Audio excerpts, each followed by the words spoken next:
Broadcast is now starting. All attendees are in listen-only mode. Good morning, everyone. We will be underway shortly, and if someone can just send a question to me in the questions tab and let me know that they can hear me, that would be great. And I'm Chuck, by the way, at California ReLeaf.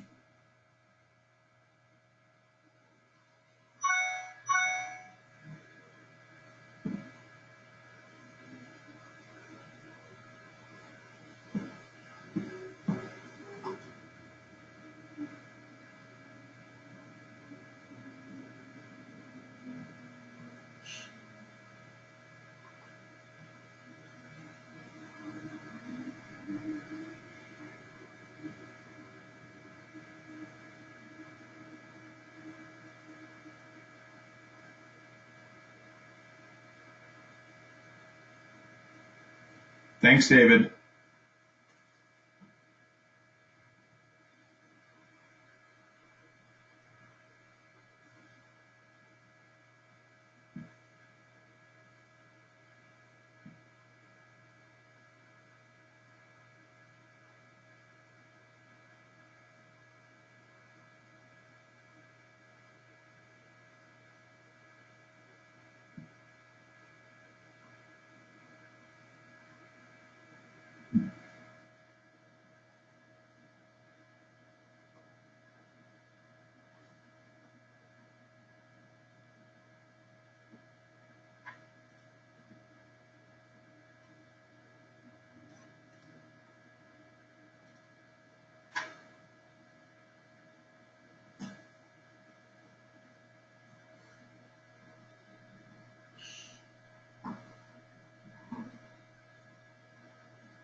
And then, Colleen, can you just let me know when you're back?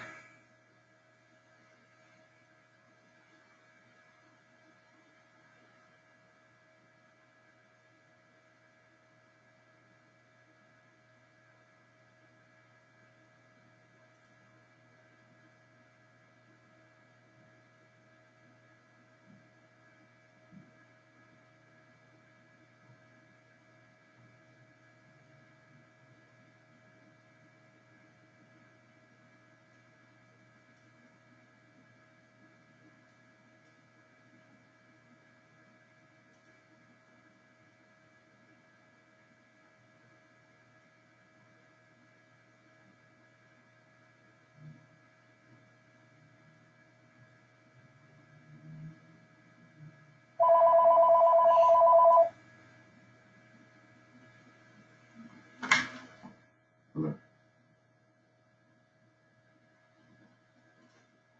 Yeah, I'm trying to figure out how to mute you. Bye. Okay, for everyone that maybe had heard. Oh, I'm here, Chuck. Oh, excellent. Hey, I solved my first technical problem.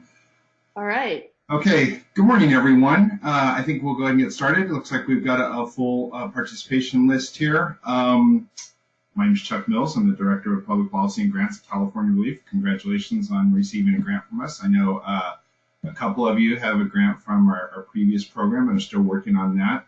We're really excited to talk about these grants because there's a little bit different focus on these with getting trees in the ground pretty quick, but also a lot of emphasis on being able to maintain those trees over a 2-year period. So I believe these grants end at the December 2021. I think maybe it's December 31st, 2021, with reports due shortly thereafter. We're really excited about this program for that reason, but also because this is our first opportunity to work in low-income communities instead of solely disadvantaged. So we're covering more of a spectrum of geographies across California with this grant, and you're the first grantees that are going to be doing the work on the ground through this new program. What we want to discuss today is the process for doing the progress reports and the reimbursement requests, and that involves a variety of different things that we'll get into more detail on. But first, I want to introduce my co-host and co-panelist today, Colleen Ravden. She's the president of Urban Ecos, and she will be the one that will be doing all your GHG tracking for you. She also has a keen eye toward strategic planting of trees, and will give you a lot of information during this webinar about where to plant, how to track your trees, how to fill out the forms pertinent to tree tracking, and offer additional insights as well. Colleen, any opening comments? Yes. Good morning, everybody. Okay, so this is a pretty small crowd. Like I said, you're the first folks to receive these grants, so there's only about 7 or 8 of us. We'll pause for questions periodically. I think there's 3 parts to the webinar. We do have a question column that you can put a question into, and we'll probably at the break try to answer those questions. And then at the end, time permitting, I'll possibly try to unmute everyone, since I think we only have like 7 or 8 people for any final thoughts. But why don't we proceed and talk about what every reports needs. And as you all know, I sent you a variety of forms and templates only a week or so ago that are all going to be discussed on this webinar. But this is something that we put together to really help everyone stay organized when they are putting together a progress report, and highlights the various different pieces that need to go into a progress report and a reimbursement request. We've also tried to organize it in what belongs in a progress report versus what belongs in a reimbursement request. And it's about a 50-50 split. So you'll see about halfway down when we talk about a reimbursement request invoice, the stuff after that is the second part of a report, the reimbursement, and then the stuff before that is the first part, which is the progress report. So you should have this template. If you don't, you can contact me offline. I really suggest that when folks are putting together their progress reports, that they use this as a very simple checklist. And you don't need to include it in your progress report to us, but it's something to help you track if you're covering all the boxes as you're preparing that and submitting it to California ReLeaf. Probably the number one thing that I think can challenge new grantees is the due date. This is something that you'll see reinforced throughout the webinar is all reports are due on the 10th day after each quarter. So for those of you that are submitting progress reports for this quarter ending June 30th, your reports are due on July 10th. Now, if the 10th falls on a Saturday or Sunday, I'll modify that, but obviously most of the time that's not going to be the case. But getting it on the 10th is really important, and on the next slide we'll talk about it. But I just really want to stress the need to get your electronic fee to me via email on the 10th, but then also 2 hard copies, which we'll talk about later as well. But I like to spend just a few seconds on this slide because the timing is really critical. And the reason that it's critical is that we're tracking and reporting on a lot of grants to CAL FIRE over a very short period of time. Just like we've said, your report end date is the 10th of each month. For us, that same month, it's the 31st or the 30th, or I guess the 28th, it's February. And what that means for us is that we need to get all of your information compiled, not only for this program, but the other programs that we have grants on. We need to get all that information compiled, make sure it's accurate, and get that over to CAL FIRE by the last day of the month. Right now, for this next coming quarter, that's going to be 40 projects. It will taper off after that, as some of these projects are finishing up as of June 30th. But that just gives you a sense of scope of the work. Is we need to work with everyone to get those reports in a timely manner so that we can get them to CAL FIRE. If one group is late, everybody's late because we have to turn those in as bulk. and then that can delay reimbursements out to all of the grantees. And as you can see here, there's really not a lot of flexibility to work outside these parameters. And our goal is to get everyone paid fast. We really pride ourselves on the fact that the system we have set up, with minimal exception, is usually a month or sometimes even 6 weeks faster than going through the state agencies. Because if we've received the funds from CAL FIRE in advance of when we're getting the reports from you, once all the reports are done to our satisfaction and we've sent them into CAL FIRE, we don't need to wait for CAL FIRE to approve. We can go ahead and submit checks directly to you. So that's the reason why I tend to be a stickler on this, is that we really want to get everyone paid. We realize there's challenges with reimbursements. Fortunately, there's been some legislation that was passed a couple years ago that we wrote that allows CAL FIRE to do advance payments, that allows us to make this an easier process for you. So just really focusing on the date and the parameters as to why. So we're going to be talking about the various templates that I provided to you a couple weeks ago, and this one is one of the main templates that you're going to be working off of. This is the official progress report. And this is mostly narrative based, though you'll see at the very beginning we do ask for some quantitative data. The funds that you expended this period, the match, funds expended to date. The reason that I've circled a couple of these columns here is that if these numbers are aligning with the other reimbursement request forms that I provided to you, that's really important. If these numbers don't align, if we get, say, $10,000 in expended request for the period on this progress report, but then your reimbursement reports or your invoices show $9,800, that discrepancy affects this report too, and then you have to go back and redo 2 reports. So I always try to encourage folks to look at your reimbursement request, the invoice that we'll be discussing, and then make sure that it matches against what you provided here, and that way you don't have to do the reports. You don't have to redo the reports, I should say. And then you'll see here there's also a place to put in the number of trees that you planted in a period and the number of other plants. One of the things that Kalaine and I have seen in the past, and Kalaine, feel free to chime in on this, is that this number will vary from time to time, from quarter to quarter.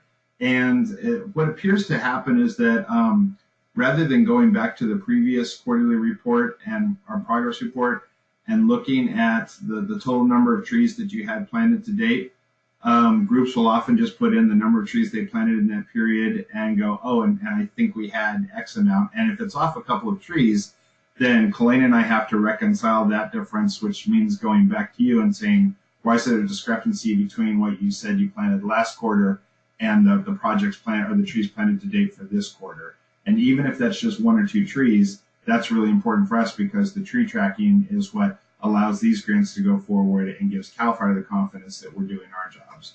So, Kalaine, anything to add on that particular piece? Yeah, I'll just say let's we can hold this image in our minds when we come to the conversation about the spreadsheet, because the numbers on this form have to match the numbers on the spreadsheet. So just remember here what we're asking for, and we'll get back to that in a minute. And then, of course, you should have all these templates at your fingertips. We sent them out, so if you have hard copies, you can just reference that as well. Let's see here. The rest of the report is mostly narrative with some minimal exception, census tracts being one of them. Now, you'll notice that the report that I sent you actually talks about census tracts in 1550 communities along with Cal Enviro Screen 3. This is an old progress report template, but it's still pertinent. We still need you to list all the census tracts. And often what I will see as a problem that grantees will have out of the gate is identifying what the census tract is in terms of what's required by CAL FIRE, which is the 10-digit census tract number. Sometimes I get in 3, sometimes I get in 6. It has to be 10. And if you need help identifying that, you can certainly contact me or go off of the Cal Enviro Screen 3.0 tool, which does list all the zip codes by census tract, so you should be able to find where you're planting in the 10-digit census tract. And we do need this material counted every quarter for work done in tracks that there was performance. And then if you have concerns or questions about what constitutes a project located in or benefiting a disadvantaged community or an AB 1550 community, I sent you that information as well. And you'll just see that I highlighted a couple things here that are pertinent, often pertinent to projects that California ReLeaf is funding. The big one being is, while the Air Resources Board says that a project located in a disadvantaged community is the majority of trees, 50% plus one essentially. We tend to hold that to a higher standard. We tend to look for the super majority, so 66% of the trees or more. And even then, the trees that aren't planted in a low-income community or disadvantaged community, we want to see them planted pretty close by. And then you also see I've highlighted some stuff here about what provides benefits to. And the thing that I wanted to focus on here was the active transportation component, or walking within a half mile of a disadvantaged community. That's probably not going to be as pertinent to our grants. That's really more for urban greening, but I wanted to bring it to your attention as well. And then certainly if it applies to your project, make sure to include it. So I think with that, we're going to move on. One of the things you saw in the checklist was photos. We really want to see great pictures coming out of these projects, starting really with before and after photos. So when you submitted your applications, probably everyone submitted before photos of areas where there were really either a brownfield or an empty vacant lot or something where really the tree planting was very necessary. And what we want to see is the transformation of this project from beginning to end. And so providing the photos that capture that is really helpful, as well as the other deliverables in your grant. So you see here I've provided a variety of different photos. There's an education piece here. The volunteer events where folks are actually out doing the tree planting is always really great. And then if you are bringing signage to your event that demonstrates this project is funded by the California Climate Investment Program, which is another requirement that you probably saw in the guidelines, then you'll want to put that up as well and share that in a photo. At the end of the entire project, we'll ask you to kind of capture what you thought are your 20 best favorite photos. But in the meantime, we like to catalog on a quarterly basis what's happening and the visual story that's being told, so that we can share that with CAL FIRE and decision makers as well that inquire about projects that are happening in their community. And then as you can see here, there's other benefits as well, such as the education that it provides to try to generate more enthusiasm or more opportunities within this program moving forward. Another template that I sent you, the volunteer tracking form. Spent a few minutes on this for a couple of different reasons. One, this is only a template. You can use any volunteer tracking form that is pertinent to your organization. If you have one that you've been using a long time, please do use that. This is solely meant as a template. And a couple of things that I just want to bring to your attention on this is we worked with CAL FIRE quite a while to get to a place where we could have the project manager discuss or evaluate what the appropriate start time, end time was for an event. So you'll see that in the upper right-hand corner. That is incumbent upon the project manager or the person coordinating and leading the volunteer event. And the reason that we put that there is that the alternative to that is to ask each volunteer to sign in and sign out. And in our discussions with CAL FIRE, we successfully made the argument that if a volunteer is showing up at point A, but then being assigned to point B to do their project, having them come back and sign out at point A is not convenient for anyone, and we're also not sure about whether or not that would really come to fruition.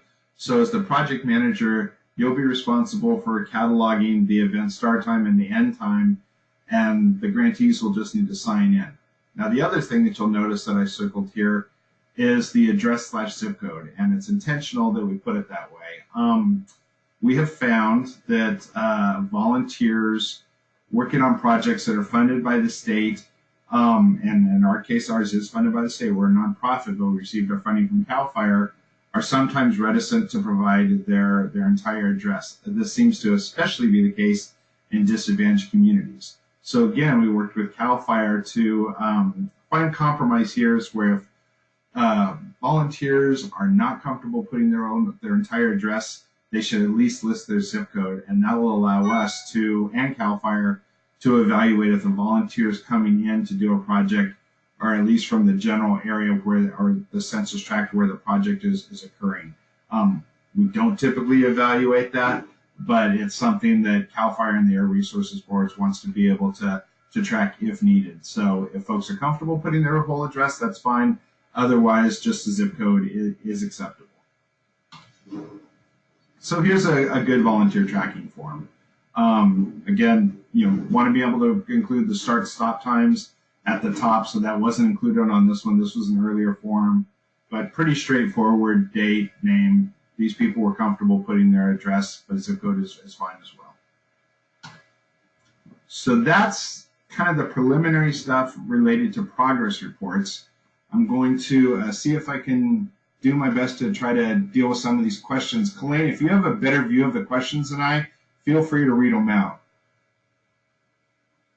I don't actually see any questions, so I don't know if I'm not, I'm just not privy to them or what, but. I see one here, I think perhaps from Paul. I'm going to see if I can scroll up and get more information. Hang on just a sec, Paul. Let me see if I can get this for you.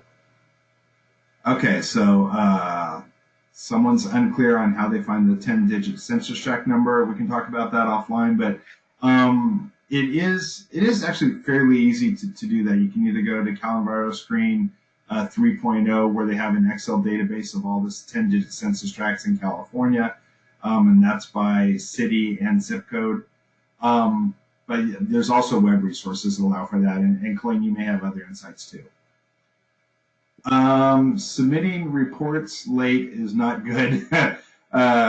Earlier than 10-day window. Oh, okay. Can you submit them early? Yeah. Actually, I've got a slide later on that talks about you can submit them up to 8 days early. That's fine. It gives us an opportunity, if schedule permits, to be able to look at that report ahead of time. And if things are good with it, then we can go and process it, and then that expedites it. So a good question, Paul. Thank you for asking. Those are the questions that I see right now. So I'm going to turn control over to Colleen. And I think... hang on, Chuck. Can you hang on 1 second? Yes. Could you go back to your slide that shows the disadvantaged community status? Because I think it's it's out of date for this new form. Okay.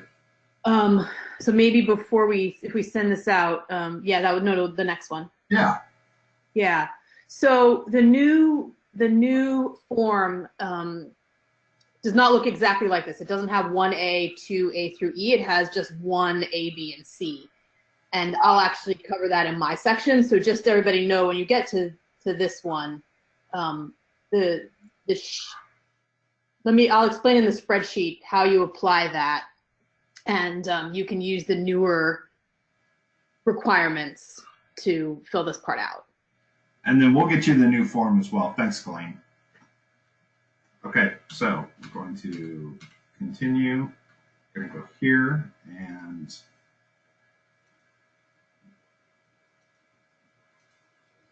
okay, Colleen.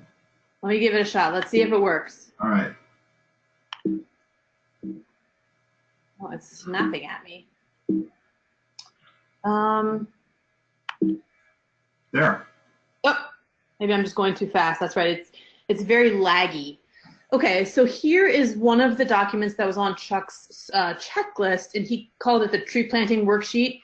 CAL FIRE calls it the MDCA, which stands for Minimum Data Collection Attributes, because why not have an acronym like that when you can?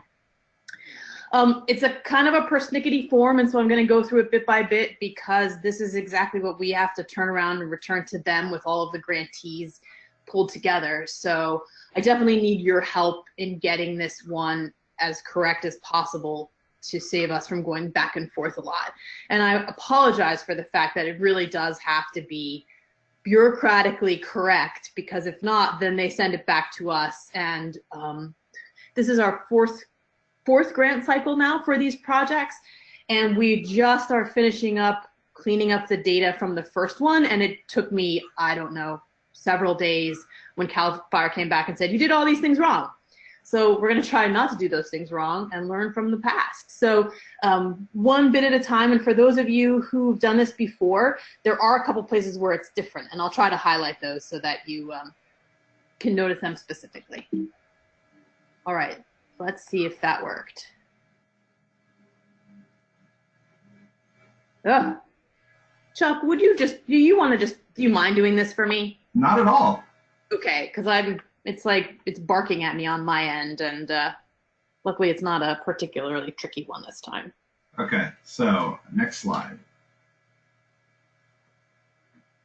Dun, dun, dun. There we go. So the very first tab on this Excel spreadsheet says Read Me, and there are all the instructions there for each one of the fields. And if you look down there towards the bottom, it says DAC SDAC status for California Climate Investments Grants, and that's what this one is. So it has 1A, 1B, 1A plus 1B, and 1C, and you can see the explanations there.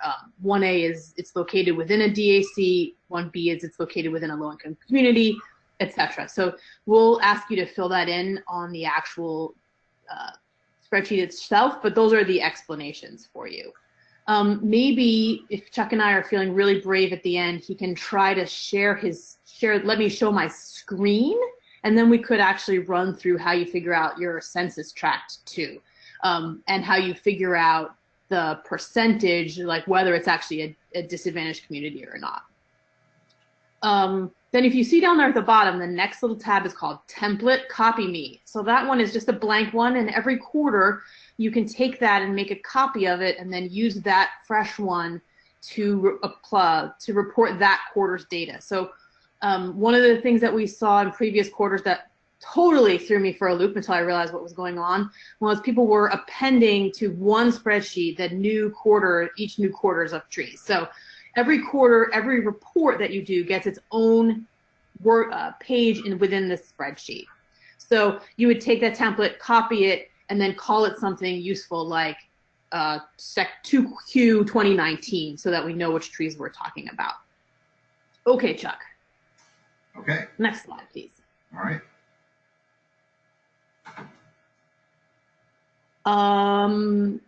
Okay, so this is, never mind, skip the next slide. Okay. Extra one. I got an extra one in there. Okay, so at the very top, there is a space that you can enter your grant number, your name, the name of your organization, and then the date that you're providing this report. And this is kind of a good place to also stop and beg for people to name your file something helpful. What happens a lot is I have 5 or 6 of these spreadsheets open on my computer at the same time, and I'm trying to copy them all into one file that California ReLeaf will then submit to CAL FIRE. And I totally lose track of whose is which because they have really obscure names like ReLeaf trees. So it would be grateful if you would name the file something like the name of your organization and 2Q 2019 MDCA, something like that, so that I can have a grasp of what's going on. Next slide, please.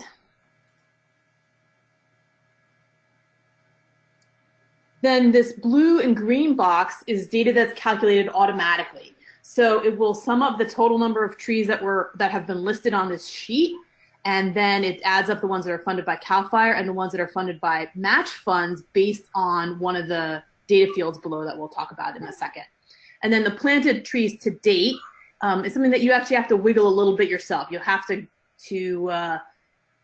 add the number of trees from this period with the number of trees from the most recent planted trees to date. And if you can't do that, then I can definitely help you with that too. But these are meant to be automatically calculated so that you can check your numbers against what you expect to show. Next slide, please, Chuck. Number 3, the tree number. It has to be unique over your entire inventory. And so I should have made this in bold with flashing red lights and blinking so that I could make this case as strongly as possible.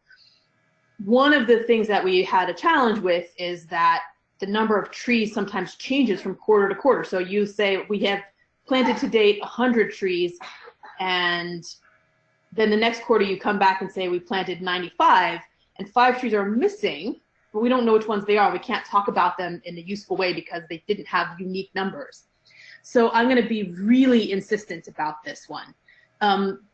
A fair rule is that your numbers start at 1 and just keep going. You probably haven't thought very hard about this. I would say maybe a better way to do it is, well, CAL FIRE recommends that you use the planting date. I think that's a little bit heavy. Other people have used an abbreviation for where the tree is located, like in this silly example from CAL FIRE, Yosemite, so maybe you would name your tree YNP218. But it's really, really important that we don't see the same number from one quarter to the next. But it just means we can never go back and say, can somebody tell me what happened with tree number 4? Because tree number 4 hasn't been consistent across the whole inventory. So forgive me in advance. I'm sure I'm going to have to send back a lot of spreadsheets and say, make sure these are unique. The funder is straightforward. There's a drop-down menu. You can just choose CAL FIRE or match if it's funded by match. The scientific name, also pretty obvious, but please do use the scientific name. There's been plenty of times where I've had to call people and say, this thing you're calling a, I can't remember now what the specific examples, but there are plenty of trees where more than one species has the same common name. So please do use the scientific name.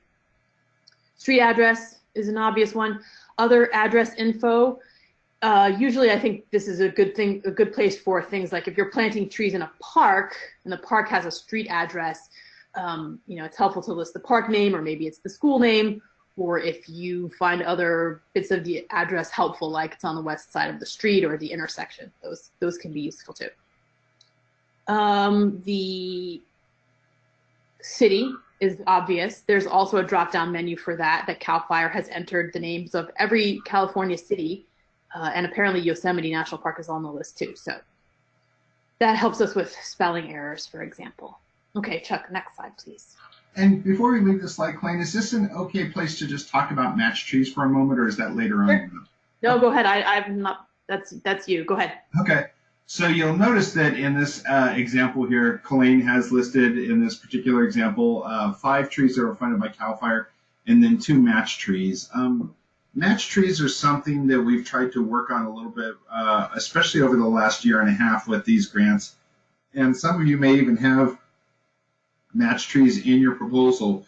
All that a match tree is another tree that you're bringing to this project that is coming from a different funding source, but that your that connects to your working area in some reasonable regard. And so, as an example, we have a group in Southern California that their grant was very focused on creating a green crew, a workforce development team within their organization. They were planting several trees with the funds provided by California ReLeaf, but that green crew was actually planting a couple hundred additional trees through funds outside the California Climate Investments Program. So essentially, California ReLeaf funds were being used to plant trees outside the grant, but still benefiting the grant because it was contributing to this workforce development aspect of the grant. So those trees were not being captured by CAL FIRE or any other public agency for their GHG benefits. They were being paid by, I think, a county supervisor grant and then some federal funds. So we actually counted those trees. We mapped them, or I should say the organization mapped those trees, and those were matched trees that they put on their spreadsheets, and they really increased the tree tally number, and of course they increased the GHG reduction because then Colleen looks at those trees and calculates them in the GHGs. The benefits of matched trees are that you're not subject to a species sign-off from us. CAL FIRE can make a determination of whether or not they want to call that a tree that's significant or that's commensurate with the needs of the grant to be able to qualify it as a match. We go ahead and calculate it and put in the GHG reductions. We haven't had any one push back on any of the match trees so far from CAL FIRE. And then, of course, the other benefit is that it really ups your numbers and your GHGs. And that can become really important if you find yourself in a situation where maybe a planting opportunity that you identified in the grant doesn't come to fruition, and if you're running short and you on meeting your tree requirements. If you've got match trees, then we're going to be able to work with you on that. So just a longer way of saying we will absolutely take match trees. If you've got another grant going that's outside GGRF that's in the same project vicinity, and you're going to be doing those trees at the same time, feel free to contact me and we'll see if they can count as match. It does nothing but benefit your project. Did I miss anything, Colleen? Nope, sounds good. Okay, moving on. So column number 9 identified there is ownership, and that just means whether the trees are planted on public land or private land. The next 2 are the latitude and the longitude, which for some reason CAL FIRE likes to have backwards, but whatever, we'll run with it. Just as a guideline so that you're sort of keeping things correct, the x coordinate should be a negative number because that means this is the longitude, excuse me, the longitude. The negative number just means we're west of the prime meridian, and it should be somewhere between minus 114 and minus 125. And we need here 2 things. One is that it needs to be in decimal form, so it should not be minus 119 degrees, 47 minutes, 56.25 seconds. We're looking for the decimals, so 6 decimal places, and that there needs to be 6 decimal places of accuracy here. And I'll talk a little bit more about that in a second. Then the y-coordinate, which is a positive number, should be between 32 and 42 in order for it to land in California. And again, 6 decimal places of accuracy, please. Then there is the census tract, which is a 10-digit number, and it should start with a 60 or a 61. I've gotten all kinds of crazy things here. And I'm citing Cal Enviro Screen 2.0, but it should be 3.0, even though I don't think the numbers will change from one to another. And as I said, maybe we can try to share my screen in a minute, and we can walk through how you figure that out. Or it might actually make sense for me to write up one more paper here and talk about how you identify a DAC and an LIC, because I just realized that's changed quite a lot from the past. So Chuck and I, let's figure that out before we hang up. Okay, next slide, please. So the DAC status, again, under that README tab that I showed you in the beginning that has the instructions, there's guidance on what those what 1A, 1B, and 1C mean. And when you look into the DAC status of a location using Cal Enviro Screen, it will give you basically a percentile of how disadvantaged the community is. And so I see a lot of percentile numbers there, but those numbers are not what we're looking for. Here we're just looking for 1A, which means it's in a DAC, 1B, which means it's in a low-income community, etc., as explained on the README sheet. The next column is the date planted, pretty straightforward. Next one is the stock size, so the size of the tree. This is a drop-down menu devised by CAL FIRE. Most of your answers will probably be a 15-gallon tree. You do not need to measure the DBH of these trees. I've seen some people put a lot of work into that, and it's more work than needs to be done. Here we just want to know what size the container was that the tree was in. The grow space, you can this is a bit more open, so here you can enter the square feet of planting area, so maybe you would say 24 square feet, or if it's a park, then you can just say open. If you're planting trees down a median or a planting strip that's 6 feet wide, you could say 6 foot wide median or 6 foot wide planting strip. That one's pretty much open. Do remember that CAL FIRE has asked that no trees be planted in a space smaller than 24 square feet. So it has to be 6 by 4 at least. We haven't had any pushback yet about that as far as I know, but it is actually on their list of requirements.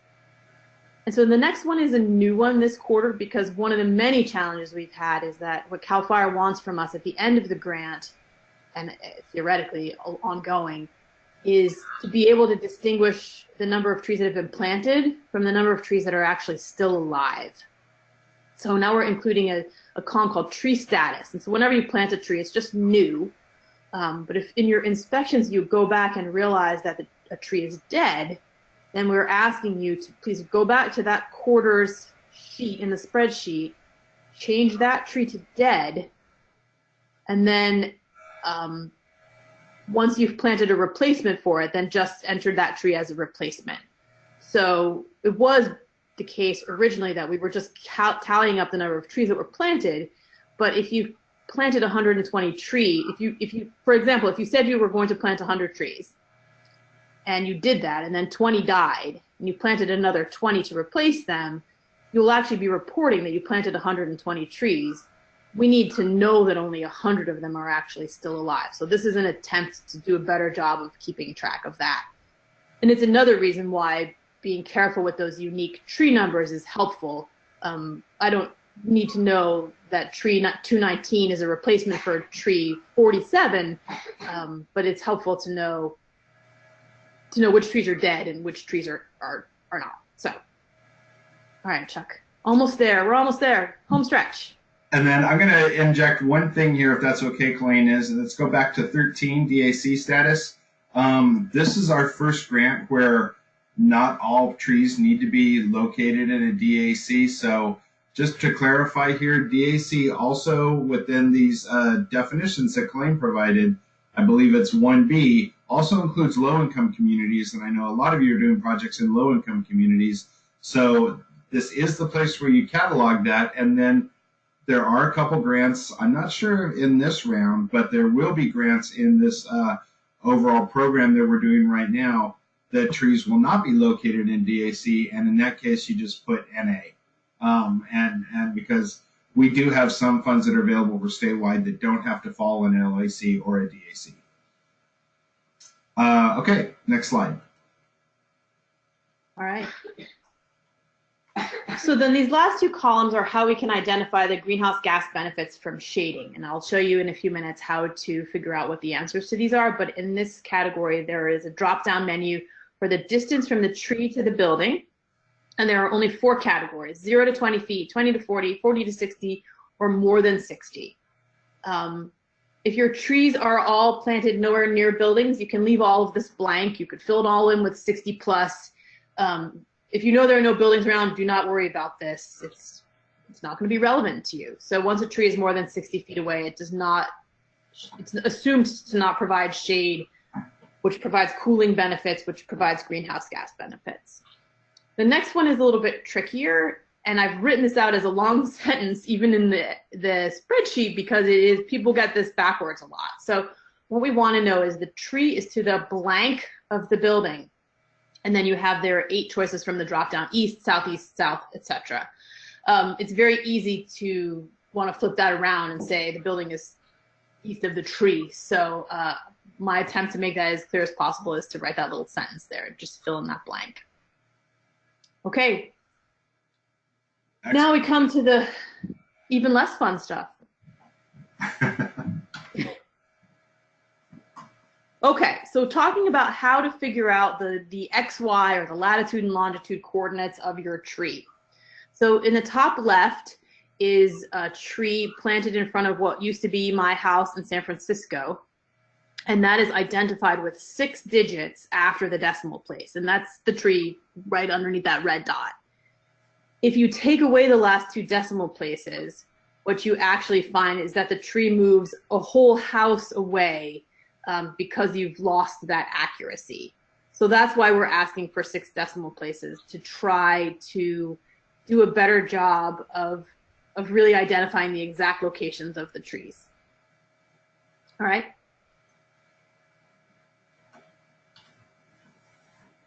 So how to get the latitude and longitude.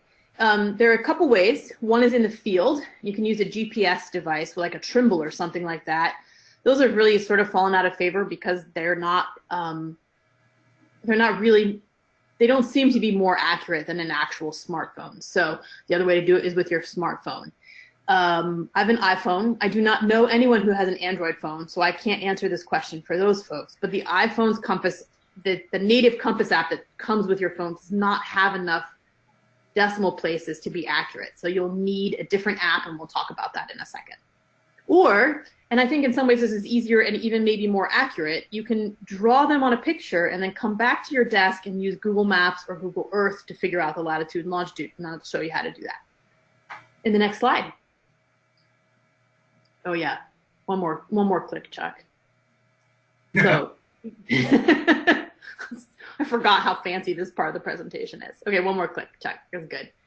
So my personal favorite is the Commander Compass app. There's a free version. There is a $3 pro version. I don't know that the pro version is really any better, but you are allowed to charge that $3 to the grant. So don't hesitate to do that. And you're free to charge any of these kinds of like an app like this to the grant, right, Chuck? If you find one you like better. Yeah, absolutely. I mean, we're talking like $3 or $4 here. So in Commander Compass, there is a settings box, and that's where you'll see that on the right, geographic coordinates. You see all of the dozen different ways that the numbers can be presented. And all the way at the bottom is the one that we're looking for, which is the decimal places with the minus sign as opposed to with the west to designate whether it's to the east or to the west. So whatever app you choose, iPhone or an Android version, you are looking for somewhere in the settings where you can choose that 6 decimal places. Okay.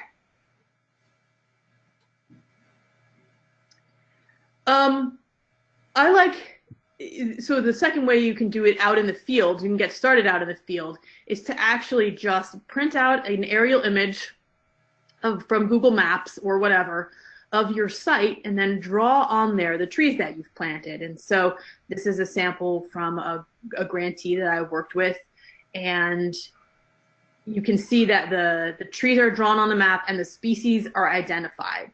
So you can have people actually do that out in the field. Next slide, please. And then back at your desk to figure this one out, you're going to use your drawing and then go to Google Maps and right-click on that tree spot where you drew the tree. And then you'll from a drop-down menu will appear that says what's here, and then click again, Chuck. And when you click on what's here, this is what you get. And if you see the little box at the bottom, it shows the latitude and longitude in the format that we want them in. And you can just cut and paste those one by one into that spreadsheet. And one of the things that I'm always trying to help people understand about data accuracy is if you can avoid typing those numbers in, you will avoid a lot of errors. So if you can cut and paste, please cut and paste. Okay, Chuck, next slide. So this is Google Earth. Click one more time. So here I've just placed the tree. So I've numbered them tree number 245, and then you click on Get Info from the right. You do a right click again, you click on Get Info. And if you wanted to, you could actually, you could use Google Earth to keep your inventory. You could just do one tree at a time, and then you could add in that description box the information, like the species and the DBH and all of that. You don't really need to do that. And I've made a mistake here because there is a way in Google Earth under the settings also to change the way the latitude and longitude are presented so that they show the 6 digits with a minus sign and the plus sign, but I forgot to do that here. So just ignore that part. You definitely want to capture it with the decimal places. So that's another alternative. You have Google Maps or your personal favorite mapping app, which should provide you with the latitude and longitude of a dot that you placed based on your drawing, or Google Earth, which will do the same for you. Okay, Chuck. So this one's a little bit more tricky. So the distance and the direction to the building. Okay, I think there's a picture. Okay.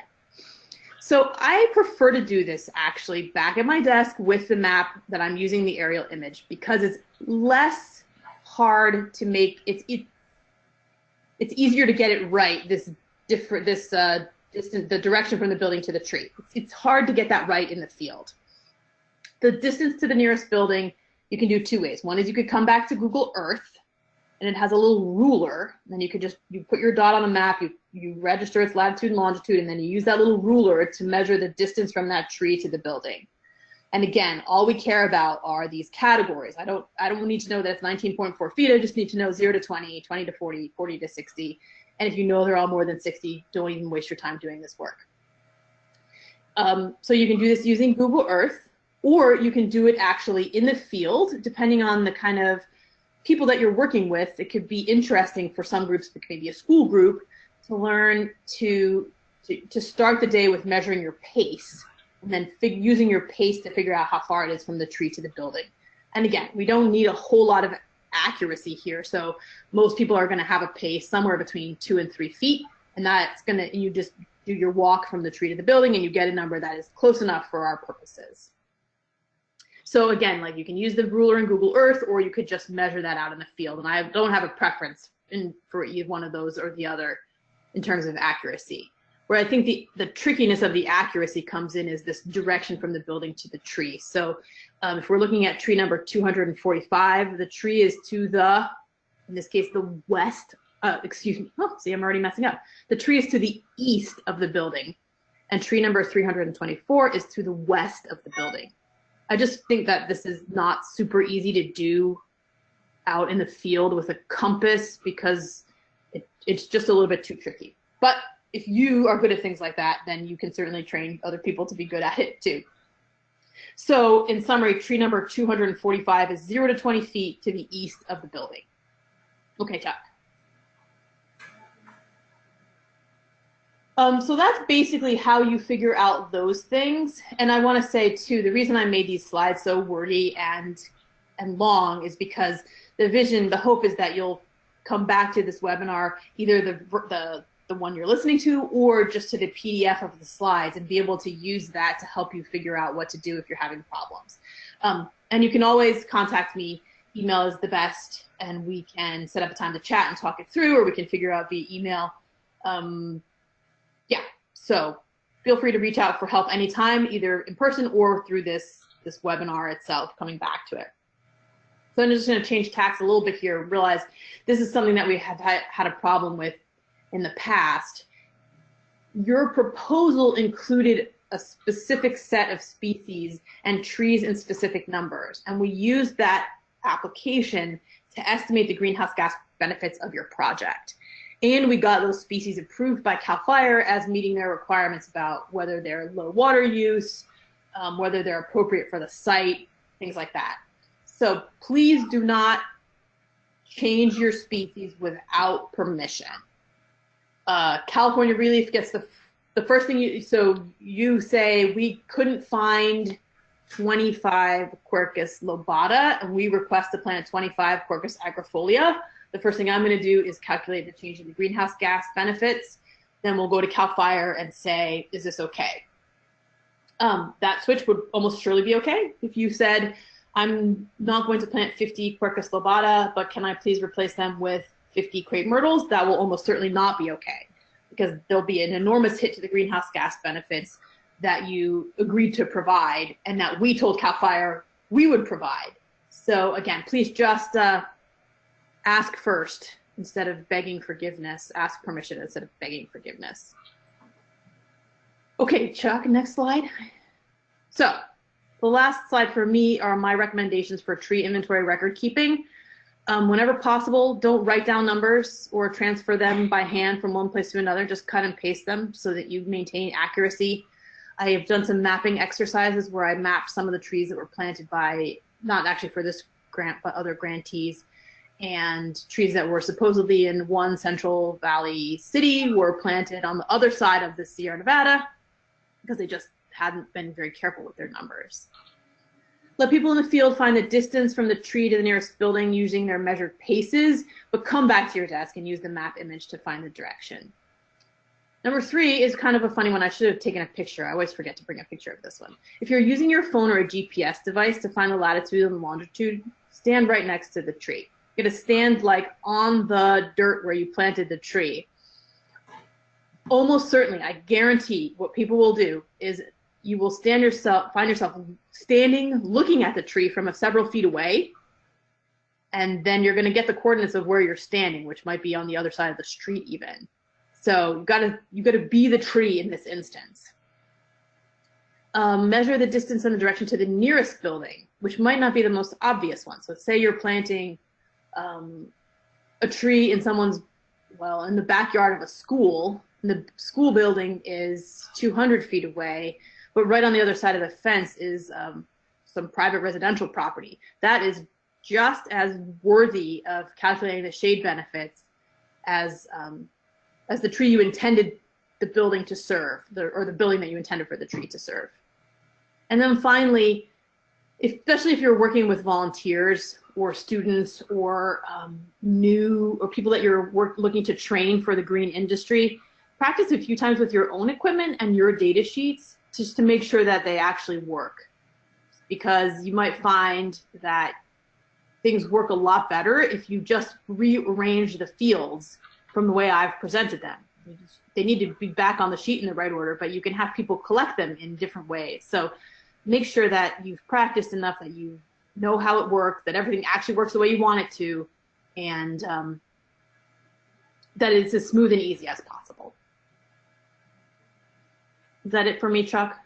Yeah, thank you so much, Colleen. And I really do want to stress that Colleen is a tremendous resource. We have tried to narrow down the very bare minimum that the grantee needs to do in tree tracking.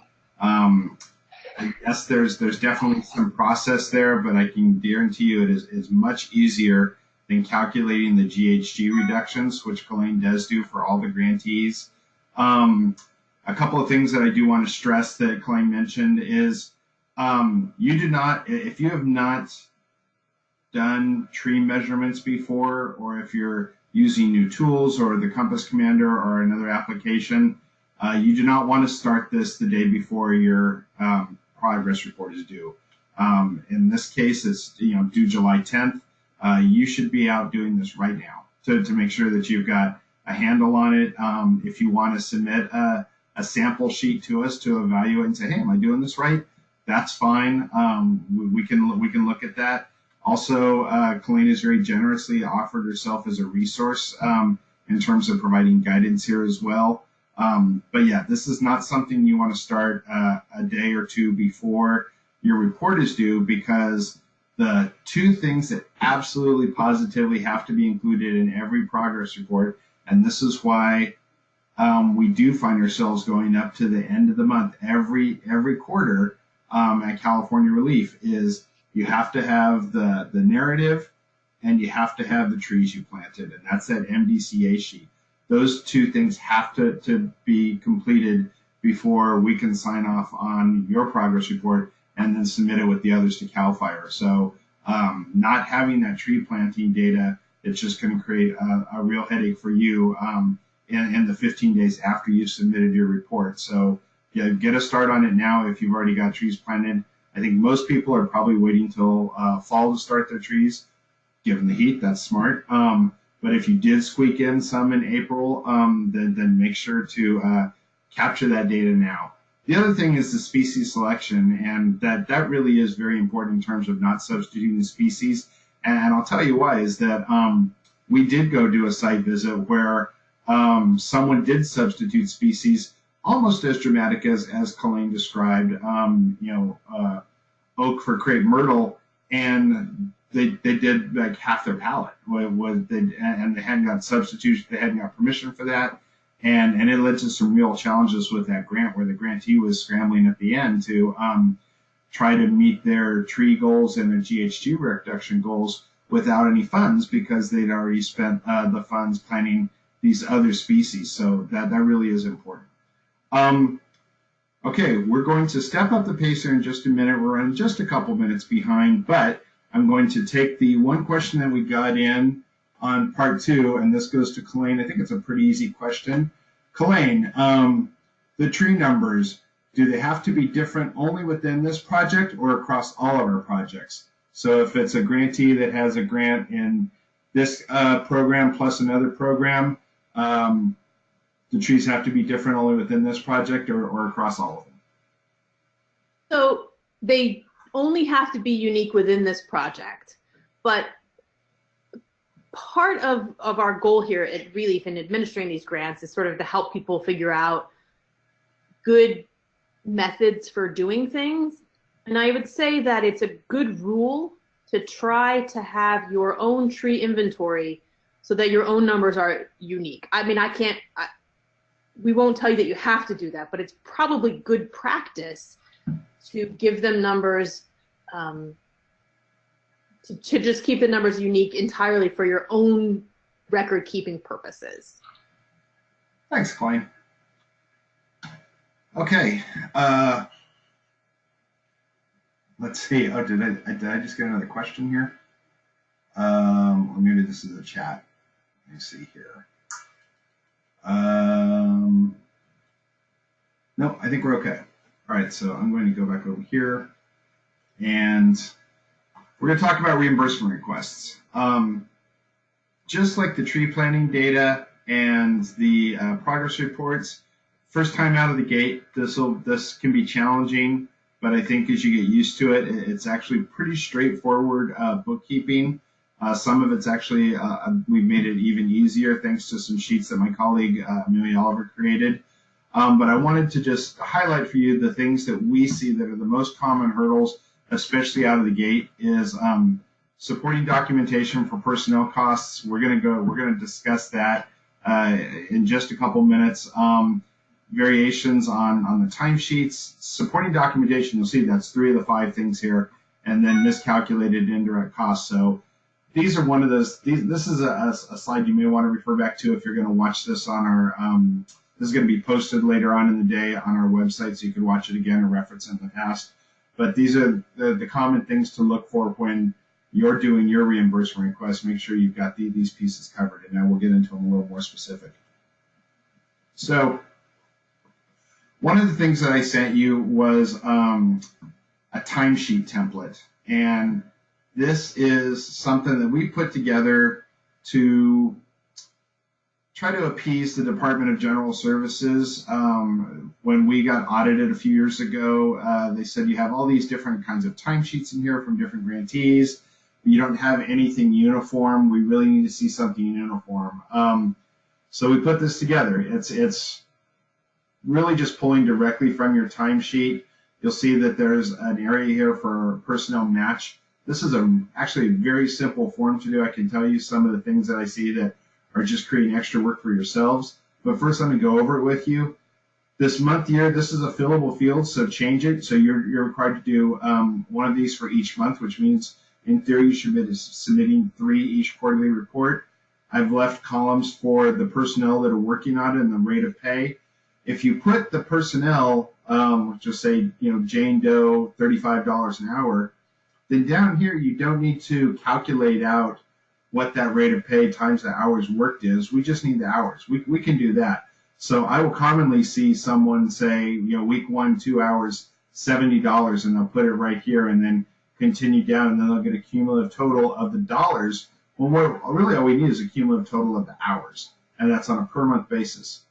If you've got someone who's being partially paid by this grant to do the work for the project, but you're matching their time with other funds, but still pertinent to this project, then this is where you can put in personnel match. Or what I commonly see is these 3 columns might be the project managers, but maybe the executive director has done 2 or 3 hours of oversight for the period. So this column might be the executive director at, $82 an hour.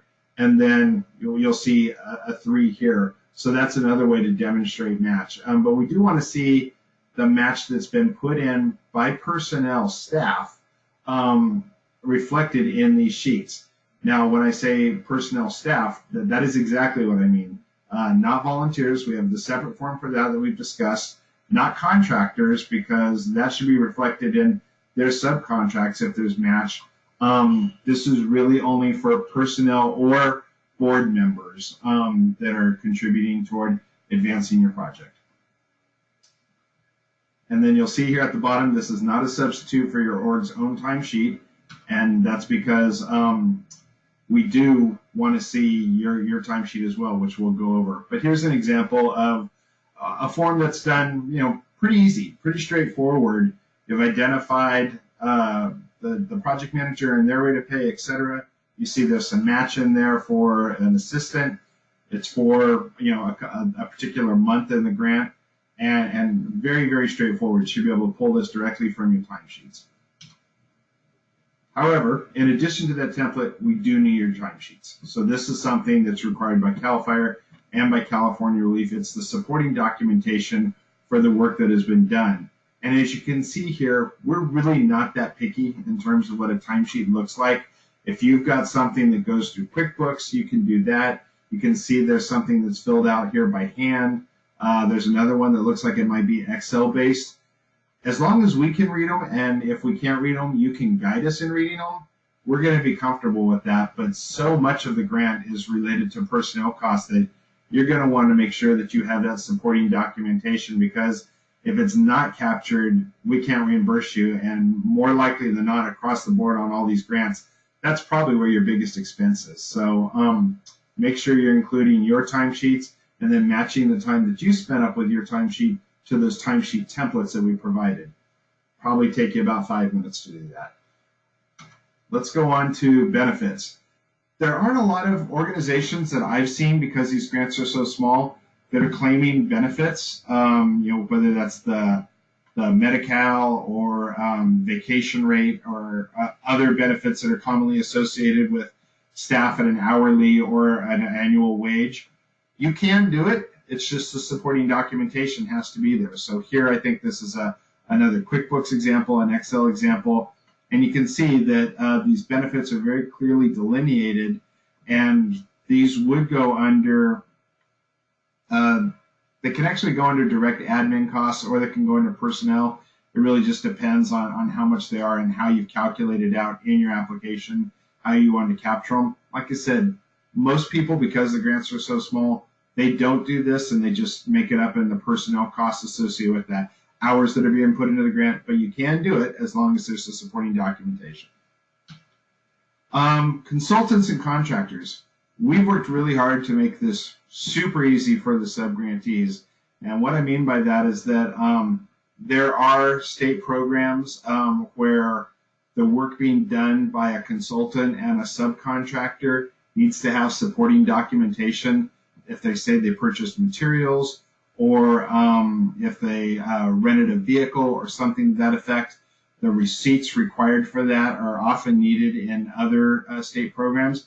In our program, they're not.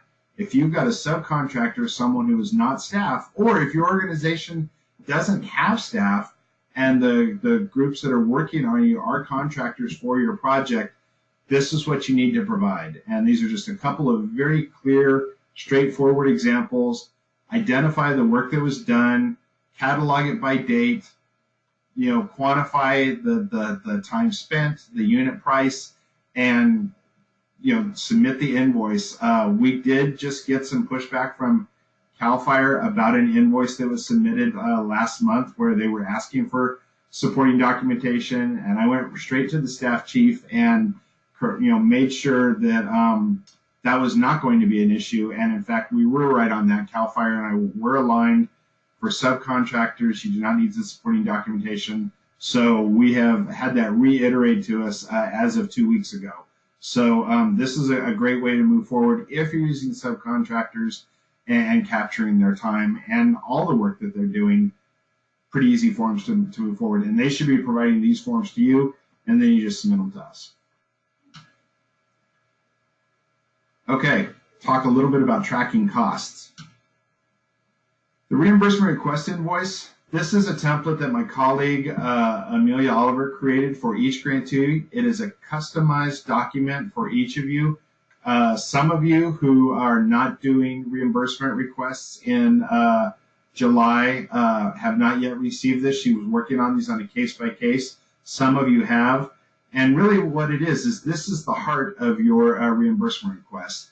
A place to number each invoice request, identify this as a quarterly payment. As you add up your quarterly costs against your budget, which will be provided over here, that will automatically keep a tally of expenses to date. And same here with match against your budget.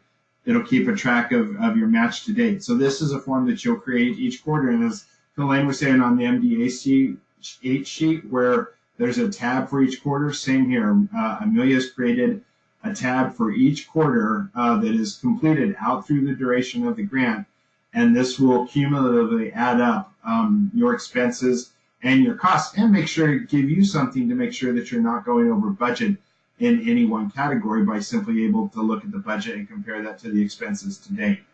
And then this will tally for you automatically as well. This is the document that you want to complete and then go back to your progress report and make sure that you're putting in these numbers on that progress report so that they're aligning correctly, which we'd already discussed a few slides back. So here's a good example of a completed reimbursement request.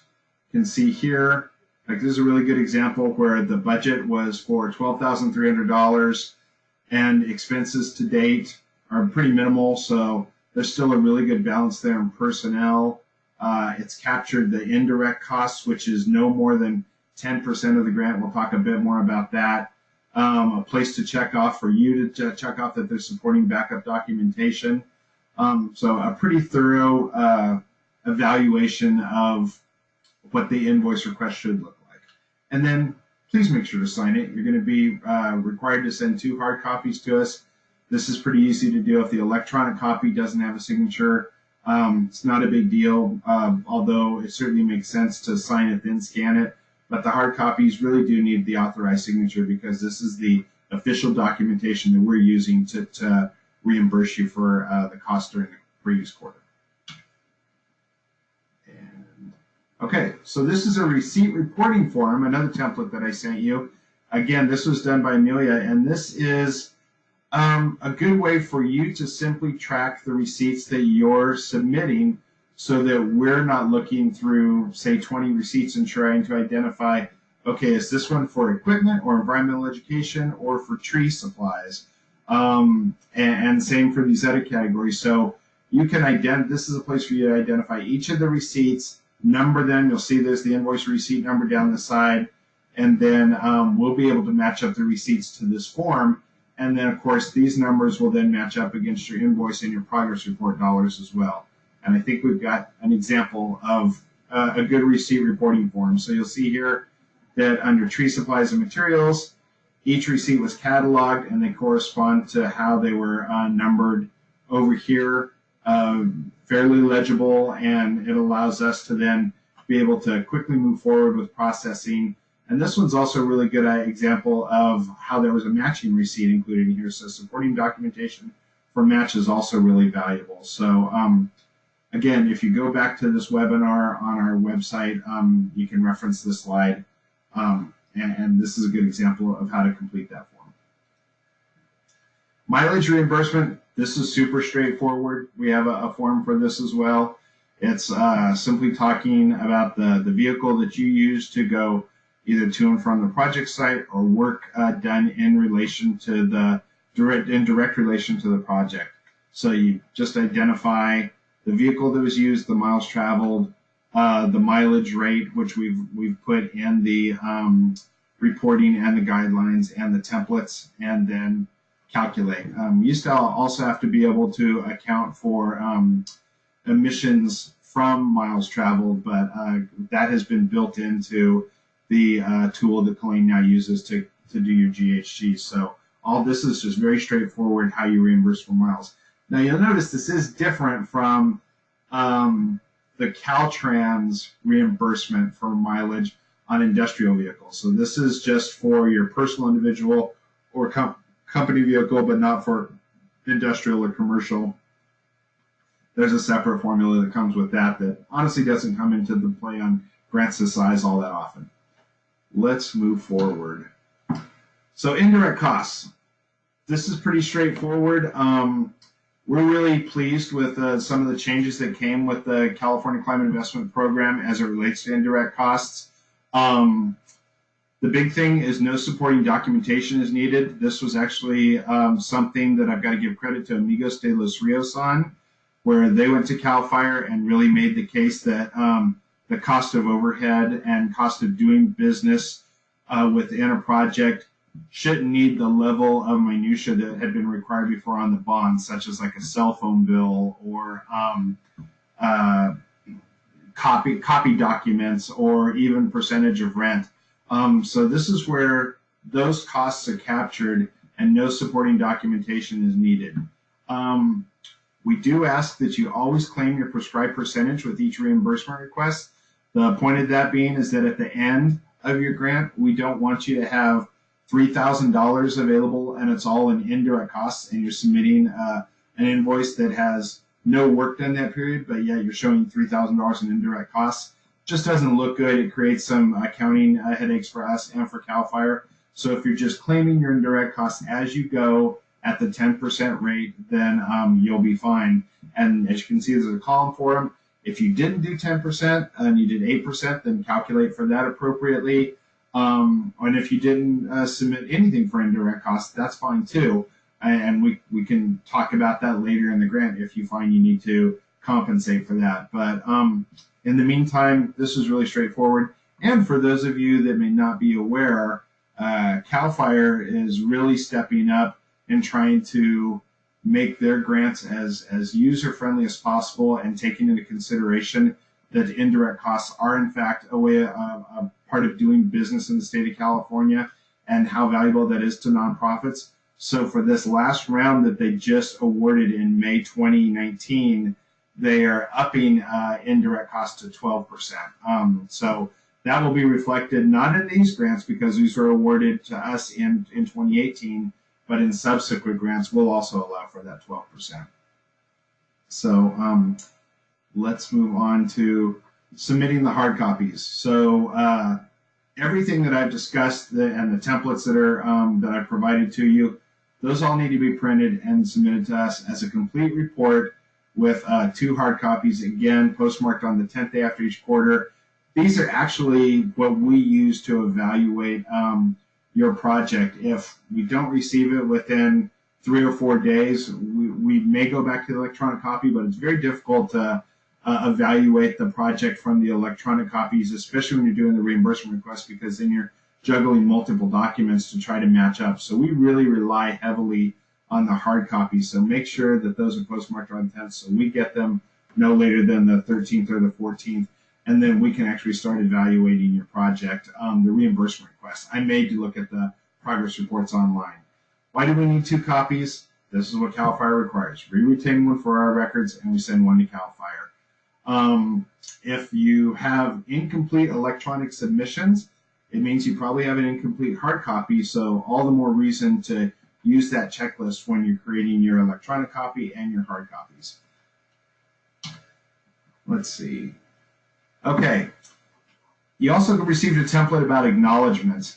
This is something that we're actually going to have to get a bit more stringent on. Some groups have been a little bit more relaxed in terms of how they acknowledge, but this is a requirement from CAL FIRE. And CAL FIRE has a requirement from their resources board, which is a control agency, and so they actually have final say here.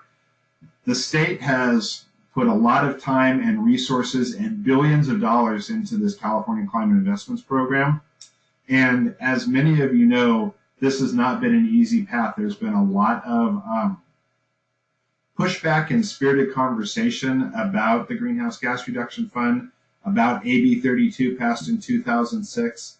There have been lawsuits and legislation and other public policy to put it into place to make this a bit more streamlined, but the state is very intent on making sure the public is aware that these dollars that are being collected at auction, these cap and trade revenues are going back into communities, and they want the public to know that, which means acknowledgments. So when you're doing your planning events, you'll see we have a signage budget.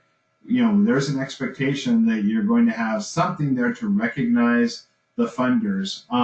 But you also see that what we want recognized first and foremost is your organization. This is your project. I've been to projects where the organization, the project or the organization logo has been really small and maybe off to the bottom right, and it was all about CAL FIRE and California ReLeaf. We do not want that. We want your logo to be first and foremost. The rest of this stuff can appear somewhere else on the banner or the education materials or the pamphlet, whatever you're creating, but it does need to be there, and not just the logos, the little phrase that's put there as well. So I just wanted to stress that because we've really heard from CAL FIRE and their resources board that they're going to become a little more stringent on that, which means that if we're going to fulfill our responsibility to our grantor, we need to make sure that you're putting this in, which is why we provided the template. Okay, we're doing pretty good here on time, so I'm going to offer some closing comments. Again, can't stress enough, the 10th. Now, several of you on this webinar, there's one exception that was made to a few organizations that happened to be signing contracts with us right in this last couple of weeks of this quarter ending June 30th.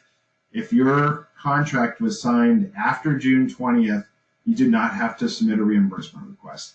I think there's 3, maybe 4 groups that said they'd like to go that route so they didn't have to do the July 10th report. But if it was signed before that, even if you did nothing more than meet with staff to talk about the grant, you'll still need to do that progress report, and it can be a very simple progress report that says, there were no costs, and in the narrative, just you can describe what you did. It doesn't always have to be an essay or a ton of narrative, only as appropriate. I think I had a question earlier from Sacramento. Yeah, you can submit materials early. If you submit them prior to 8 days early, realistically, I'm probably not going to look at them just because of capacity and other issues that I'm either working on in public policy or other grant programs that I'm looking at.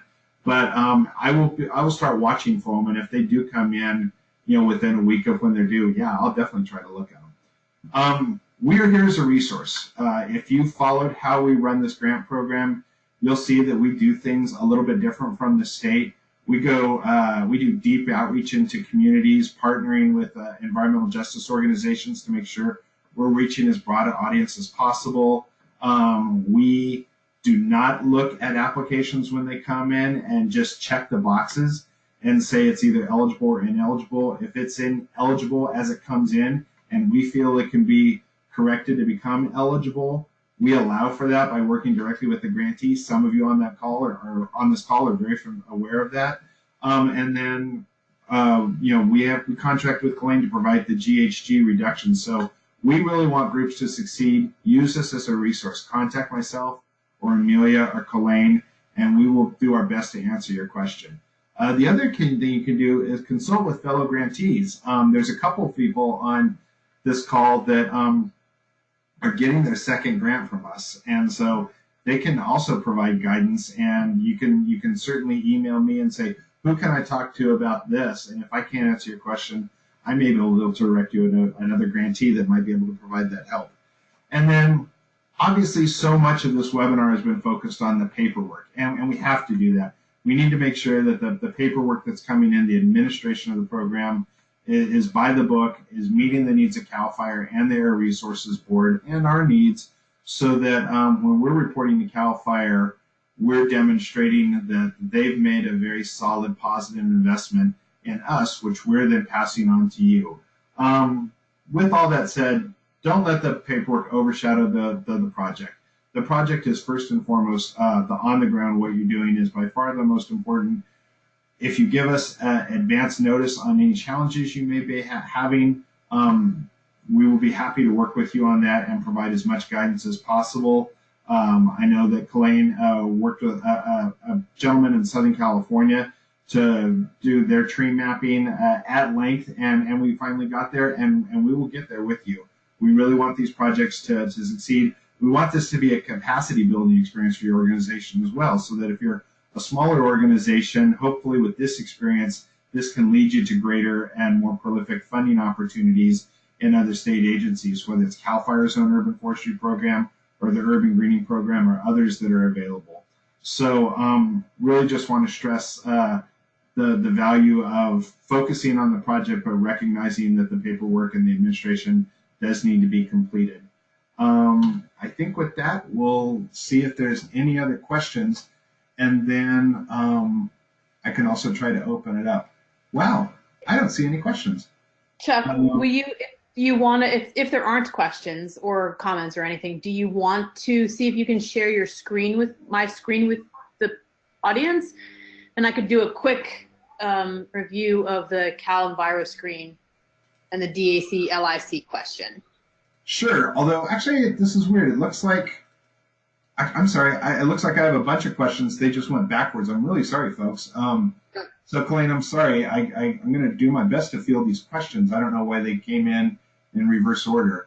I think what I'm going to try to do, folks, is move this to my other screen so you can potentially see them as well. and this is going to give me a little more space. So, okay. Spreadsheets are webinar slides available online. The webinar in its entirety will be available online, and we'll be fine to, I think we could probably put up a PDF as well. So I don't have a problem with that. And then, and if we don't, you can ask me for it and I'll send it to you.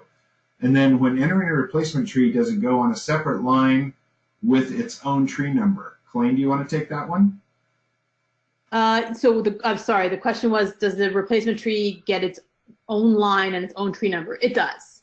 It does. I think that's a more helpful way. Then we can come back and say tree 417 replace tree 39 if we need to. But yeah, let's give the replacements a new number. Some people have chosen to do a thing where if the original tree was number 70, they'll call the replacement tree R70. But that's not necessarily. But yeah, its own number and its own line for sure. Okay. Great, thank you. Do reimbursements come in the form of a check, or can they be sent electronically to our fiscal sponsor? Oh, wow, good question. They come in the form of a check, and they will go directly to your fiscal sponsor.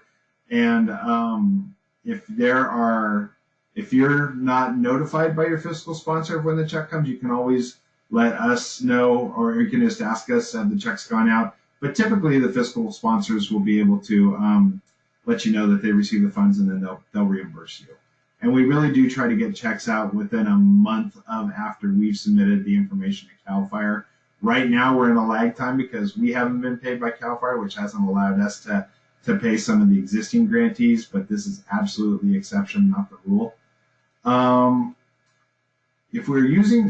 question, if we're using contractors, do we need to input their numbers on one of your forms analogous to the ReLeaf timesheet form you created? No. If you're using a subcontractor, just go to that slide that I mentioned where a subcontractor is providing a single sheet or maybe a couple sheets to you that is detailing what they did, the cost of the service, the date of the service, and if they break it down by materials and equipment, that's going to work in your favor. And the reason it's going to work in your favor is that I have seen subcontracts where they're very simple, 38 trees planted at $250 a tree, whatever the total for additional services is, and then the date performed. And what those are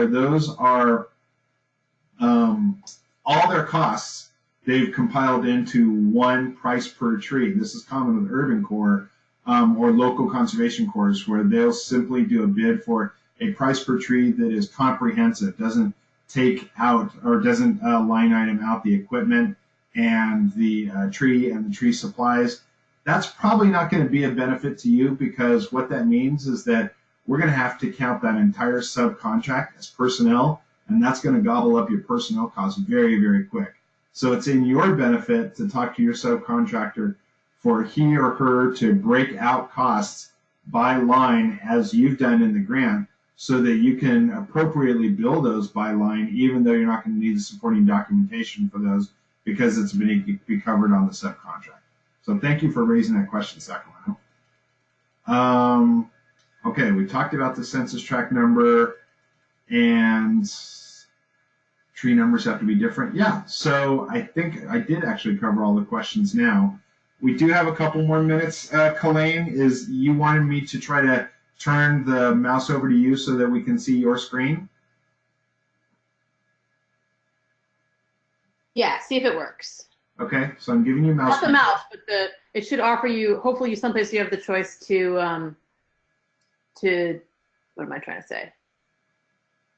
To share my screen. Let's see, screen of main monitor.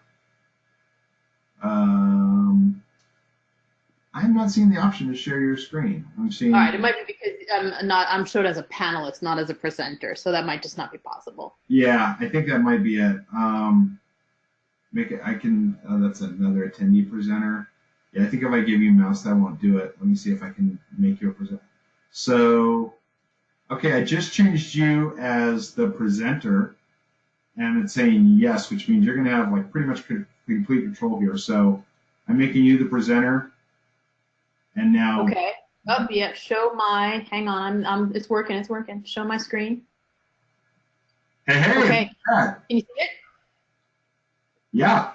All right. So I just wanted to show two things. And while we've been talking, I actually made some changes to that MDCA spreadsheet. So we're going to send you out a fresh one anyway. I made a sheet for every quarter so that you wouldn't have to worry about that. I made all the links work properly. And then I added links to this CalEnviro screen page. And then I'm going to show you the DAC LIC page too. So here's the CalEnviro screen map. It will show you the census tract, and it will show you if it's a DAC. So all you do here is you go up and you click on the box where it says find address or place, and whoops, that's not what I wanted to do. Hang on one second. I had one where I was using an address here. So you start typing an address, it's 2519 South Elm. It's gonna start filling in the boxes for you, and here's my choice in Fresno. And then you see there's a little dot here, and that's that particular address. And it's color coded by these are the percentiles essentially of disadvantagedness. If I click on that little dot, I'm going to get this box that pops up that shows me the census tract. So here's that 10-digit number that I said would start with either a 60 or a 61. So just copy and paste that into your spreadsheet. And then in theory, you should be able to get your information about DAC status from this page, but you can't get, unfortunately, you can get the DAC, but not the LIC. So I think for this particular grant, Chuck, maybe you remember better, a DAC is something that scores in the 80th percentile or above.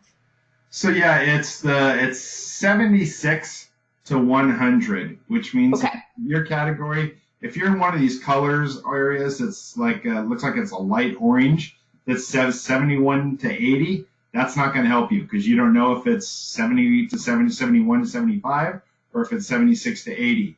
Now there is a 1550 map that I will also send. Hang on, I've got that one too, but I was just going to say, like right here, actually inside this box, it shows you the percentile. So this, even though it shows you 95 to 100. So there you can figure out your 76th or above.